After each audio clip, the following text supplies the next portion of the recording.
Hello everybody and welcome to the Hungry House Husband Show. Today I have for you better than sex cake. Now as I run the ingredients up the screen, you may be saying, "Hungry, what exactly is a better than sex cake?"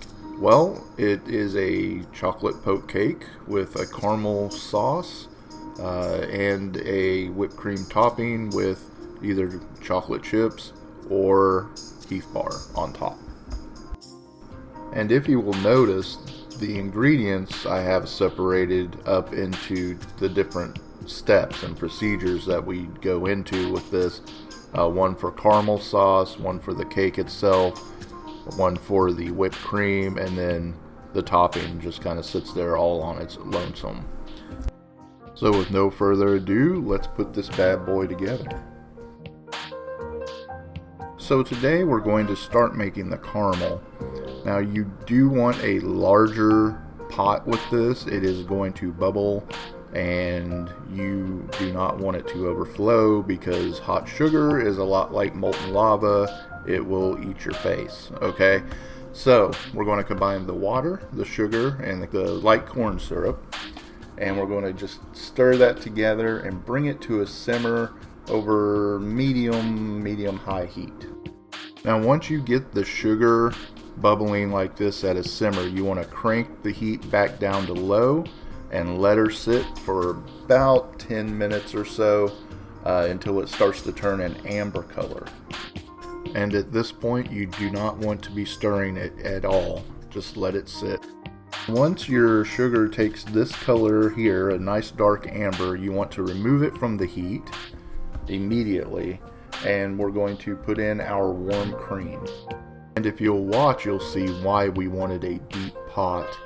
Now do forgive the steam and the smoke here, but you will see how badly this bubbles. And if you had done it in a shallow pot, it would have definitely overflowed and gotten on your skin, and bubbling hot sugar and human skin just do not mix. Now at this point, while you're stirring, be sure to also be scraping the bottom of the pan. You want to get any little yummy chunks of sugar off the bottom as soon as possible so that they do not burn and taint the taste of the caramel.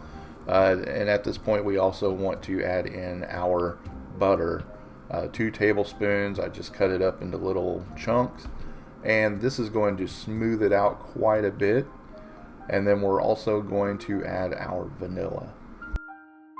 Now at this point, once it's nice and smooth, we're going to take it and pour it into a container. I poured it into a mason jar just because I know I'm going to need my pot again for the cake. So there it is. There is the caramel. It's not finished yet. We still have one more thing to do to it, but that happens later. So now for the cake, we're going to begin by melting 2 sticks of butter and 1/4 cup of the cocoa powder. Now once the butter and chocolate are smooth, you want to go ahead and add in the boiling water. I apologize for not showing the cocoa powder being added, but for some reason that part did not get recorded. However, it will turn out looking like this. For the dry ingredients in the cake, we're going to combine our 2 cups of flour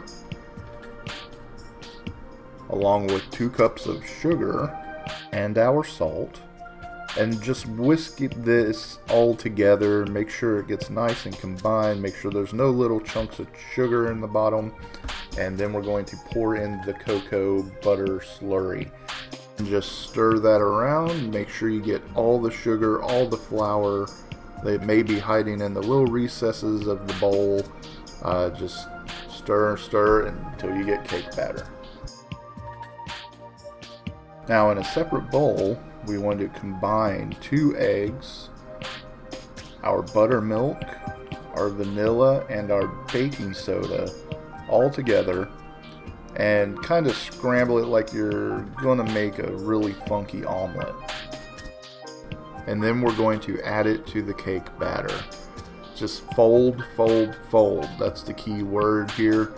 It's not going to stir. The batter is so thick that if you were to stir it, you're just going to end up stirring the batter with the egg on top. So folding it will get it incorporated much quicker, and once it is nice, uniform color, you can't see the egg floating on the top anymore, then you're ready to pour into the pan. Now to prepare our baking dish, you can use real butter. I actually ended up using a butter flavored cooking spray.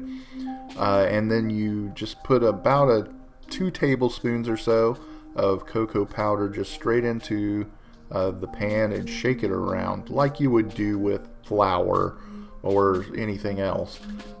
This definitely helps the flavor on the bottom, gives it a little bit of a cocoa taste to the caramel that is going to eventually lodge there. And then in with the cake batter, it should spread nice and evenly. I think mine even spread evenly on its own. And we're going to put it into a 350 degree preheated oven for about 30 minutes or until the toothpick comes out clean. Here we are, 32 minutes after I put it in, and it is completely done all the way through. Now to finish up the caramel sauce. So we're going to take our caramel that we have. It's still not quite cold yet. It's just been sitting on the counter. And we're going to add our condensed milk. And then I'm going to use 1 beater on my mixer here. And I'm going to basically use that to stir it since my container is so full. So now with a chopstick or any other similar looking tool, you want to go through and poke holes in the top of this cake in pretty regular intervals. This is going to allow the caramel sauce down into the cake to flood the chocolatey deliciousness that is down there, and it keeps the cake super moist. At this point, we add our caramel sauce and make sure to spread it around. Now, the whole objective here is not so much to coat the top, although that's good too. We want to try and push it into the holes here. And do that however you can. You don't want it to pull up so much on the sides here, even though it is kind of a domed cake. Just keep going. It will eventually find its way into the little holes. That's what's going to seep down and keep your cake moist. It's going to turn that chocolate cake, which is already pretty good, into a chocolate caramel cake. And you will be all the better for it. Once all of the caramel is added, go ahead and remove it to the refrigerator for at least an hour. So here we are about 2 hours later. The longer it sits in the fridge, the better. We're going to combine our heavy whipping cream with our sugar and our vanilla. And I'm just doing this in a KitchenAid mixer because it's easy and it was my Christmas present, and by golly, I'm going to use the dickens out of this thing.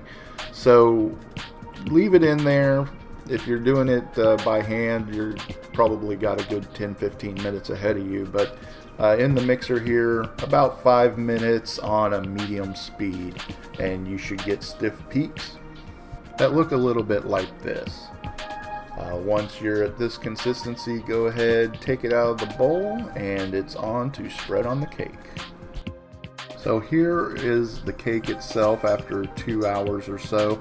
You can see the caramel has sunk into the cake itself, and now it's just time to smear the whipped topping. I mean, this stuff basically tastes like Cool Whip, only better.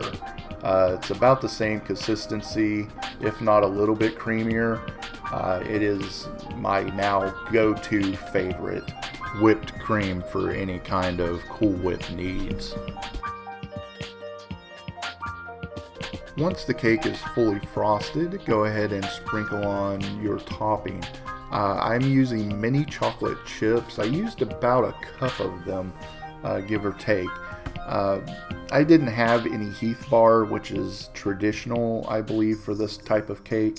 Just take that Heath bar, toss it in a food processor, and get crumbs out of it, and then just sprinkle it with the crumbs. And there we have it, one better than sex cake. Is it truly better than sex? I don't think so, but that's my personal opinion.